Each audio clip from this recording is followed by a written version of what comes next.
somewhat, maybe. And I called that g of x.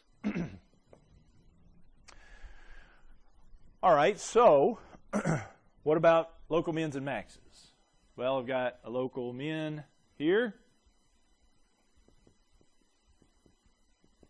right, at 1. And then a local max here at 4. Am I looking at that right? I think so. Okay. Okay, but from the perspective of derivatives, well, same thing, isn't it? We talked about this last time, but what are x is 1 and x is 4? Well, they're critical numbers, okay? Once again, yeah, the local min and local max occur at a critical number. And in this case, it's derivative equals 0, but you know, we can also have them at derivatives not exist. Corners and that sort of thing also breaks. But anyway, yeah, so the critical numbers is once again going to be important. But now, let's tie that in with our increasing and decreasing discussion here. Do you notice that for this local min here, what is the derivative on this side of the local min? The derivative here is negative, right? The derivative is negative on this side, but what about the other side? The derivative is positive. So if I know, don't have the graph here, but if I know on this side of that critical number, my derivative is negative, and then on the other side is positive, then at the critical number, you've got yourself a local min. Okay? With me? If it's negative on the lower side, positive on the upper side of that critical number, you've got yourself a local min. Now what happens for a local max? It reverses, doesn't it? To the left of your critical number, you've got positive slope. To the right, you have negative slope.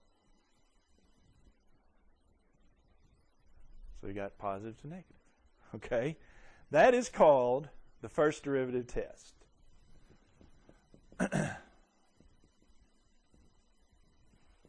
First derivative test. If C is a critical number,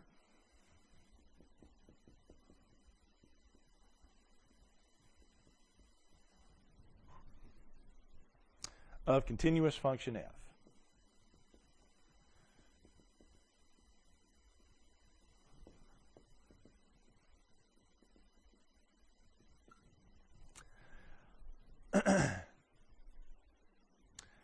The A part of the first derivative test says this: if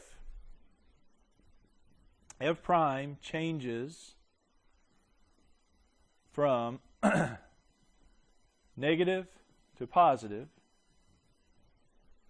at C, then f of C is what? Fill in the blank. If f prime changes from negative to positive at C, then f of C would be a local what? Well, if we change from negative to positive at C, negative to positive, local min. F of C is a local min. B, if f prime changes from the other way, positive to negative at C, then f of C is a local max. Now, can you think of something else that could happen? Is there a C part to that? Yes, there is. Okay. Yes, there is. C part is this. If f prime does not change sign,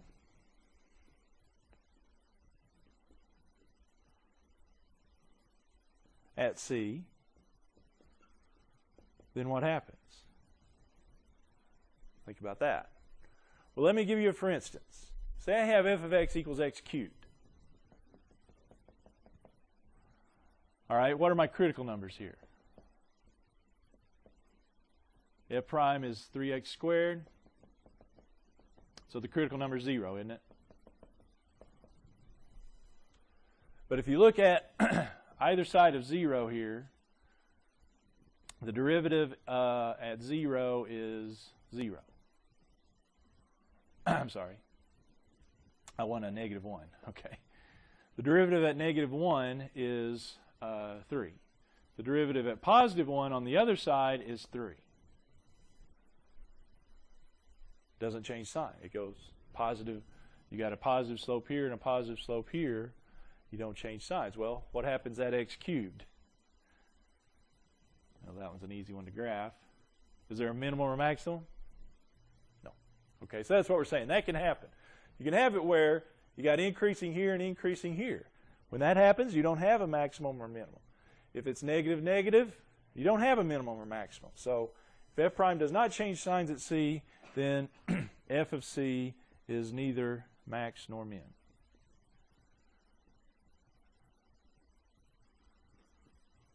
Okay, so those are the three things that could happen. And that first derivative test tells us all about that. Okay? All right, so let's find, using this first derivative test,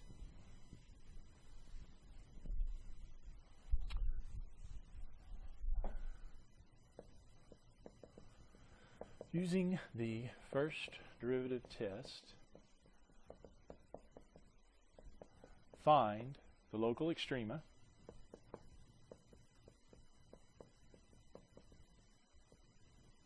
for f of x equals negative x squared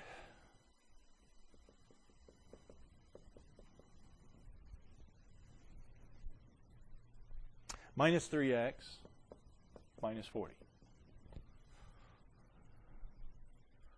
Yeah, negative x squared minus 3x minus 40, okay?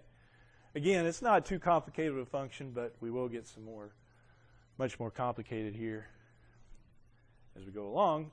So let's understand it, how it works for this one. Then we'll move on to others. All right, well, first of all, what do I mean local extrema? Local maximums and minimums, okay? That's just their word. Sometimes they'll use. Don't let that throw you off. Yeah, so all I'm looking for is local maxes and mins.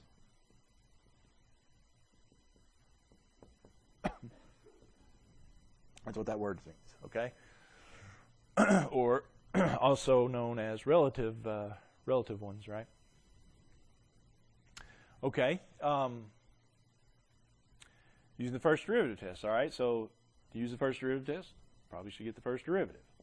The first derivative says negative 2x minus 3, your first derivative. And then we get our critical numbers. Again, f prime equals 0, or f prime does not exist. And again, there's not any for that one, for does not exist. Don't let that fool you, though. There will be some where that comes up, but not now. All right, so anyway, f prime equals 0. Set that equal to 0. That's my critical numbers. Add 3 and divide by negative 2. Negative 3/2, negative 1.5.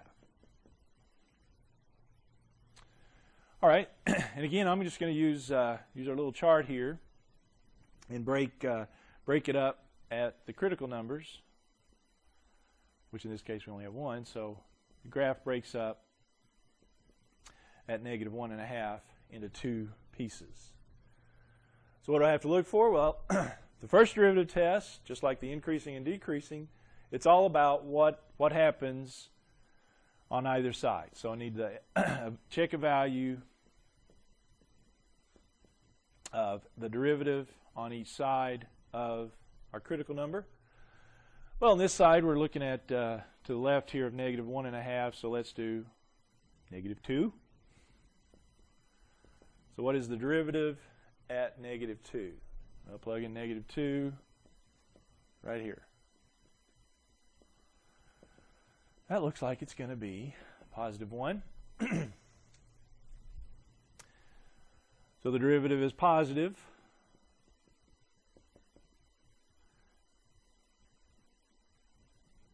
On this side, and I like to go ahead and draw a little arrow showing general upward trend there. Help us out.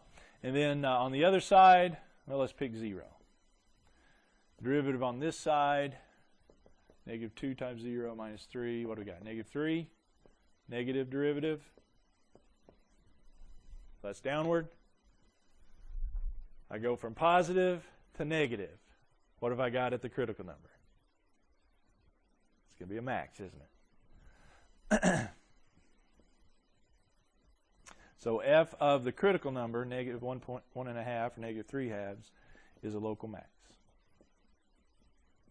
And again, there's other ways of figuring that one out, but if you understand it, to do it that way, that's a good way to do it.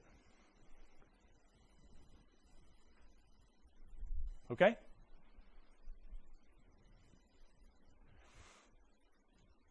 All right, so we talked about x cubed, but let's do another one. All right, so let's go all the way through it. Another one here. Let's do both the increasing and the local mins and maxes. Is that okay?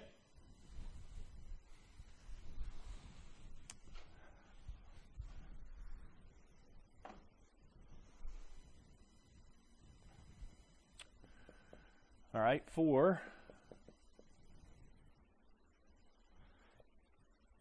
f of x equals minus x cubed plus 6x plus 7. Number 1, find the intervals of increase and decrease.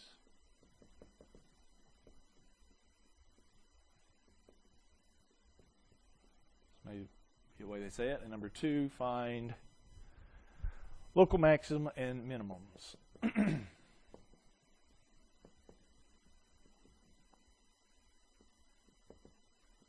Using the first derivative test.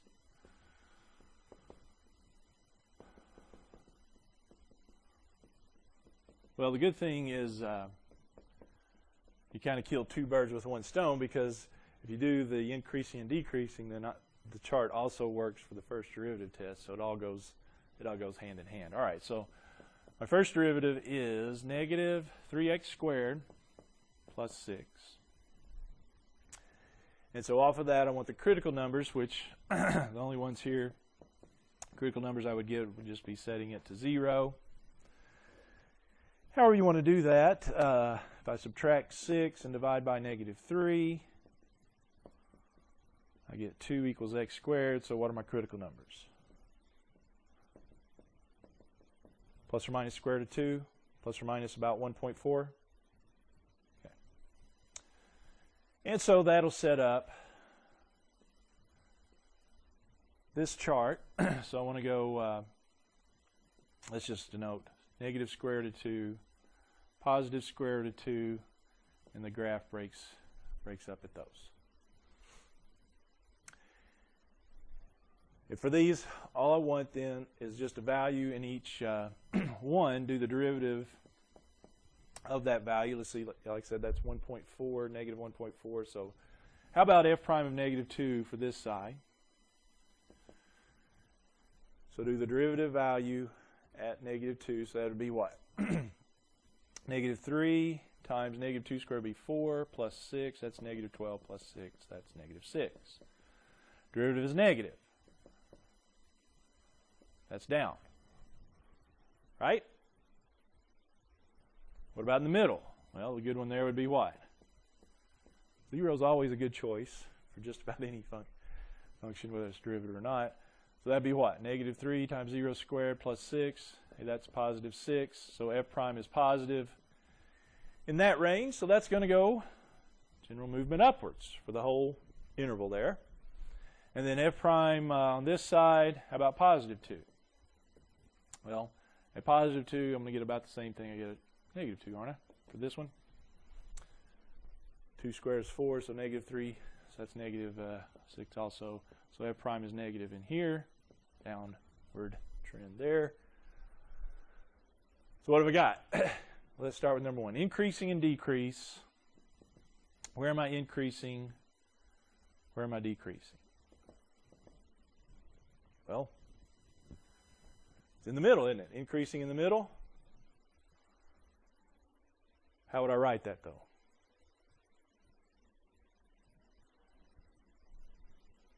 For the critical numbers, right? Between the critical numbers. So negative square root of 2, comma, positive square root of 2, and then what about the endpoints? Do I bracket them or parentheses? Parentheses, because at the endpoints here, those are my critical numbers. That's where it equals 0. So it's not increasing, it's not decreasing there either. All right, so decreasing, well, it's about like the other one, go from negative infinity to this negative square root of 2 first critical number, and then go from square root of 2 on out to infinity. Usually you'll see a union sign between them there. All right, so let's move to local min and max. Got a local max?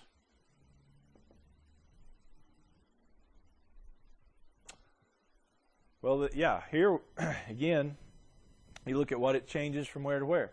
If I go from at this critical number, so the local mins and maxes are going to occur at the critical numbers. So I'm looking on either side. So at this critical number, negative square root of 2, no, it's going down and then up. So that's not a max.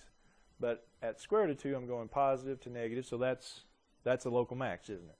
Right here at square root of 2, that's a max. So we just say f of square root of 2. And if you want to, the book may go ahead. If you want to, you can plug, I don't make you, but if I wanted the actual value there, it's f of square root of 2, so I'd have to go back to this one. Plug in square root of 2 here, square root of 2 here. A lot of times that's a lot of work, so we'll forego that if we want to. All right, then local, what about